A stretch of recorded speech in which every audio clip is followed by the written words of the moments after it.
আপনি কোথায় গিয়ে লুকাবেন? বাংকারে? সেখানে আপনি সেফ না। একটা যদি হিরোশিমা নাগাসাকির মতো যদি একটা পারমাণবিক বোমা আপনার এলাকায় পড়ে, আপনি ওখানেও শেষ।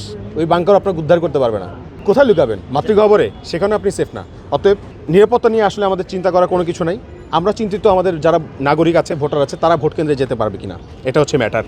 আমরা চাই তারা ভোট কেন্দ্রে যাক, উৎসবের সাথে যাক, কিন্তু কেউ যাতে গুলি দেখিয়ে, ভয় দেখিয়ে, অস্ত্র দেখিয়ে তাদেরকে ভয় দেখাতে না পারে, এই জন্য আমরা নিরাপত্তা চাই। এই জন্য আমরা রাষ্ট্রকে আরও শক্ত মজবুত অবস্থান নেওয়ার জন্য আমরা তাদেরকে আহ্বান জানাই। আপনি একটা জিনিস চিন্তা করেন, আপনারা উত্তর খান, দক্ষিণ খান, কুড়িল, ওই এলাকাগুলোতে যান, ওই এলাকার সেন্টারগুলোতে যান, ভোট কেন্দ্রগুলোতে যান, আমরা কিন্তু ঘুরে ঘুরে দেখি।